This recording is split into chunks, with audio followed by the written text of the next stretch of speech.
안녕하세요. 박성혜입니다. 반갑습니다. 저는 지금 서울에 살고 있고요. 한국에 온 지는 14년 차가 됐습니다. 저의 고향은 함경북도 무산군입니다. 제가 작년에 결혼을 했는데 결혼할 때 이제 결혼 준비를 하면서 고향 친구들이 생각이 나고 또 이제 친구들은 벌써 아줌마 아저씨가 돼가지고 자식도 한두 명쯤은 있겠다. 제가 29에 결혼을 했는데 그 친구들 이미 한 25, 6에는 결혼을 했을 거라고 생각이 들더라고요. 그래서 그런 생각하면서 그 친구들도 내 결혼식에 와서 같이 축하해주면 얼마나 좋을까 그런 생각이 잠깐 들어서 네, 고향 생각을 좀 해봤습니다. 제 고향 함경북도 무산은요, 아시아 최대 철강산을 품고 있는 지역이고요. 아마 북한에서 군 단위로는 가장 많은 인구와 면적을 자랑하는 동네일 거예요, 아마. 이게 좀 얘기를 해도 되겠는지 모르겠지만 겨울에는 화장실을 못 갔어요. 겨울에 너무 추워가지고 화장실 가서 이렇게 볼일을 봐야 되는데 못 나갈 정도로. 그리고 눈도 좀 많이 오기도 했었고, 그리고 여기가 해발이 정말 높아요. 그래서 바람이 정말 미친 듯이 불어요. 그래서 우리 동복바지라고 해서 어르신들 입는 솜누빈 바지 있잖아요. 그런 거에다가 뚜개 양말 2개, 3개씩 신고 다니고 막 거의 겨울에 엄청 한 11월, 12월, 1월까지 요 3개월 동안 사람들이 다니는 거 보면 다 어디 북극곰이 지나다녀요. 엄청 다 껴입고 다니고 그것도 부족하면 이제 모래주머니를 데워서 품고 다니거나 돌멩이를 데워서 품고 다니거나 그 정도로 그 11월, 12월, 1월은 굉장히 추웠다. 와우, 이 명칭을 보니까 왜 이렇게 심장이 떨리죠? 네, 저의 고향은 아주 북쪽에 있습니다. 회령과 백두산 사이에 있다고 보시면 되는데 여기 무산 우비라고 나오네요. 무산군인데 여기가 무산역이고 쭉 가다 보면은 저희 고향집 있는데요. 여기가 무산에서는 그래도 제일 부유한 사람들이 사는 동네였어요. 할아버지가 그 무산강산에서 이제 설계 일을 하는 공로자셔가지고 이 동네가 이제 선물 아파트 동네였는데 이 공로자 아파트에 살게 되셔가지고 저희는 여기 이제 5층 아파트 맨 끝에서 살았죠. 저희는 2층 집이었습니다. 제일 잘 사는 동네에서 살다가 이제 엄마와 저희 집 가족이 독립을 하면서 이사를 가게 됩니다. 그래서 노동자들이 밀집해 사는 노동자 구가 있습니다. 거기를 이제 가게 되는데 쭉 가다 보면은 딱 찾기가 쉬워요. 강가 옆에 있어가지고 그리고 장마당에서 되게 가까웠고 네, 여기 보이네요. 여기가 저희 집인데요. 엄마랑 아빠 그리고 남동생 이렇게 4가족이 살았었죠. 그때는 꽤 큰 집이라고 생각을 했었는데 이렇게 보니까 굉장히 작네요. 여기가 이제 무산 장마당인데 무산군에서는 제일 큰 장마당이에요. 여기 가면은 정말 없는 게 없어요. 네, 고양이 뿔 빼고는 다 있다는 그 장마당인데요. 여기 가서 이제 놀면은 어릴 때는 제일 좋았던 게 뭐냐면 해외에서 들어온 물건들 있잖아요. 국내에서 보기 힘든, 북한 내에서 보기 힘든 물건들이 여기에 이제 다 있었어요. 저희 엄마가 제가 어릴 때만 해도 장마당에서 중고옷 장사를 작은 규모로 했어가지고 매대에서 장사를 했었어서 여기 계속 가가지고 이제 엄마 옆에 앉아 있다가 장마당에 이제 아주머니들이 다라에다가 두부밥, 인조고기밥 이런 것들을 점심때가 되면 한 10시 반부터 쭉 돌아요. 그러면 그거를 이제 하나씩 엄마가 사주면 점심으로 그거 대신 먹고 이랬던 그 재미에 계속 가고 커서는 이제 주로 집안의 심부름으로 가고 그랬었죠. 근데 여기 지금 요 빨갛게 된 요 건물이 보이실 거예요. 요 건물인가? 근데 여기에 중국이랑 합작해가지고 한국으로 치면 그 사우나 같은 시설이 생겼어요. 근데 이게 대중문화 시설이라고 해가지고 뭐 1층에는 이발하고 미용할 수 있는 데가 있었고 그리고 이제 사우나 할 수 있는 러시아식 사우나가 있었고 그리고 여기 파란 지붕들이 있는데 저희 학교 근처에 유난히 저희 때는 수매상점이라고 불렀었어요. 옛날에는 뭐 이렇게 국가에서 주는 배국 같은 걸 공급하던 뭐 간장이라든가 된장 이런 거 공급하던 시설이었는데 나중에는 그런 배급이 다 없어지고 이러다 보니까 개조를 해가지고 여기를 치면 약간 작은 쇼핑몰처럼 해가지고 여기서 이제 뭐 중국산 제품이라던가 외국 제품들을 가전제품부터 시작해서 화장품까지 다 여기서 팔았던 기억이 나요. 그래서 거기서 장난감도 사고 그랬었고, 여기 또 사진관이 있었는데 이 사진관 오빠들 진짜 못 잊어요. 왜요? 이 사진관 오빠 2명이서 이 사진관을 운영을 했는데 저희 학교 딱 옆에 있었어요.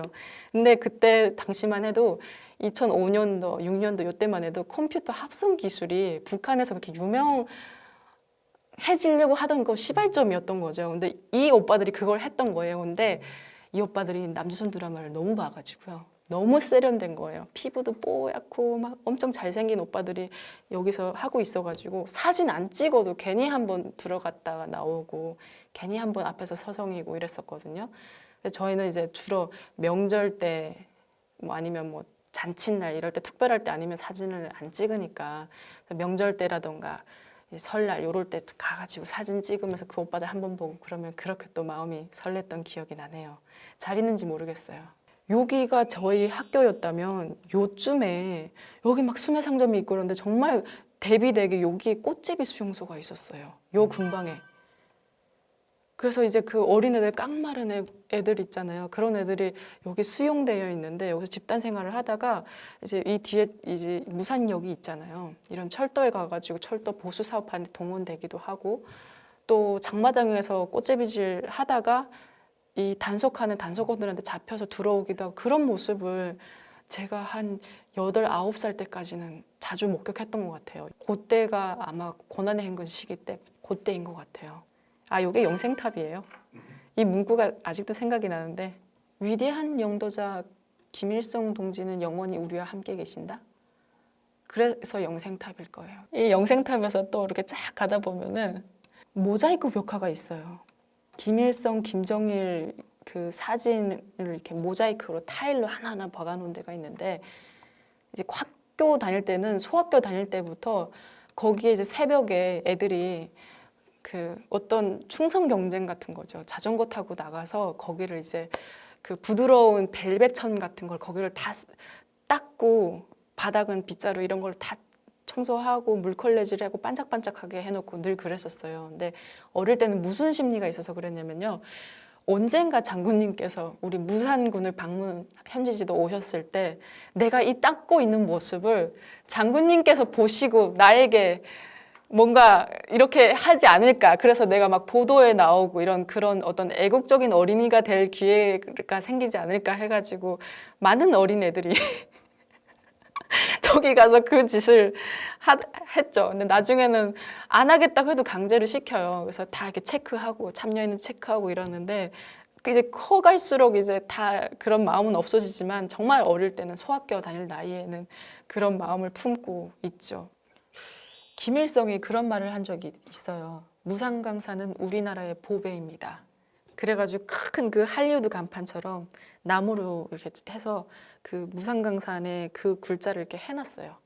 해놓을 정도로 이 무상강산이 거의 무상군에 있는 사람들 다 먹여 살린다. 뭐 배급이 됐던 나중에는 이제 무상강산에서 중국이랑 직접적으로 거래를 하면서 밀가루, 뭐 옥수수, 안남미 막 이런 것들을 배급해주고 그랬었거든요. 정말 안 되면 막 나중에 감자도 갖다 주고 막 그랬어요. 아무튼 근데 대부분이 이 무상강산에 종사하는 한 명이라도 무상강산에서 일하면 그 가족들은 다 거기서 배급 받아 먹고 살고 그러잖아요. 그러다 보니까 무상강산 노동자들이 거의 무상군을 먹여 살린다. 네, 그 정도로 그랬었고 그리고 무상군 전체가 전기가 잘 들어왔던 이유가 이 광산이 멈추면 안 되기 때문에 수출도 해야 되고 북한 내에서도 써야 되기 때문에 제철소에 막 가져가고 그랬었거든요. 제가 볼 때는 무산 사람들이 손맛이 좋은 것 같아요. 무산 엄마들의 손맛이 좋은 것 같아요. 이게 뭐 무산뿐만 아니라 북한 전 지역에 녹마국수는 있겠지만 그 장마당에서 바로 내린 국수를 그 얼음물에다가 씻어가지고 오이냉국이나 미역냉국에다 딱 말아주거든요. 거기다가 양념간장 하나 탁 얹어서 이렇게 주는 그 녹마국수는 정말 아직도 상상 속에서 그 맛이 느껴져요. 그리고 또 백살구. 백살구 하면 또 회령에서 우리 지역의 특산물이다 이럴 거예요. 근데 물론 그 지역의 특산물이겠지만 이 비슷한 지역이다 보니까 무산에도 큰 이 백살구 농장이 있었는데 백설구가 아주 맛있었습니다. 송이버섯도 많이 나는 곳이다. 이 푸릇푸릇한 산 속에 송이버섯 많이 품고 있었어요. 여기가 침엽수가 장난 아니거든요. 물론 산에 나무가 없는 것도 많긴 했지만 아직 숲이 많습니다. 여기에 송이도 많이 나는데 요 송이철이 되면은 이렇게 장마당에서 할머니들이 뜯어다가 이렇게 팔아요. 매대도 없이 그 장마당 관리원한테 쫓기면서 이렇게 들고 막 쫓겨다니면서 파는데 그걸 가져다가 이렇게 찢어가지고 감자에다가 감자 반찬에다 넣고 해서 해 먹으면 향이 정말 일품이었다. 맛있는 거 정말 많아요. 시간이 지날수록 제가 친구들 얼굴을 기억을 못 하겠더라고요. 솔직히 말씀드리면 외할머니라던가 친척들의 얼굴도 사실 기억이 안 나요. 그려보라고 하면 못 그릴 것 같아요. 정말 나중에 내가 누구야 하면은 아 이렇게 알아볼 수 있을 정도로 지금 되게 희미해지고 있거든요. 그래서 이번에 내 고향 얘기를 하면서 왜 사람들 얘기가 이렇게 기억이 안 날까? 지역명도 기억이 안 날 때도 있고 막 그런 건 덜 속상한데 뭐 모를 수 있죠. 무산을 다 뭐 맨날 돌아다니면서 산 건 아니니까. 근데 사람들의 얼굴이 잊혀져 가는 게 너무 속상한 것 같아요. 아이고 참 그러네요.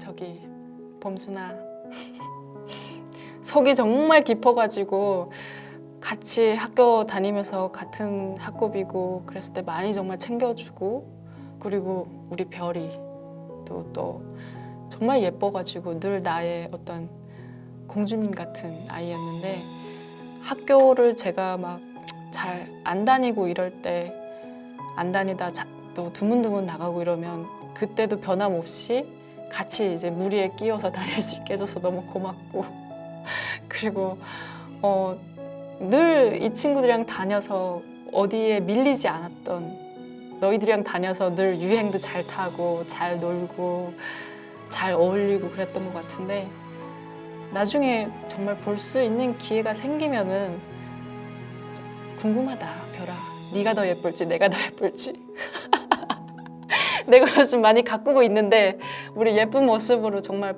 꼭 봤으면 좋겠다. 별이도 범순이도 그리고 우리 순박한 오기도 꼭 다 보고 싶네. 잘 지내고 건강하게 오래 살다 보면 한 100살까지 살다 보면 볼 수 있지 않을까? 안녕.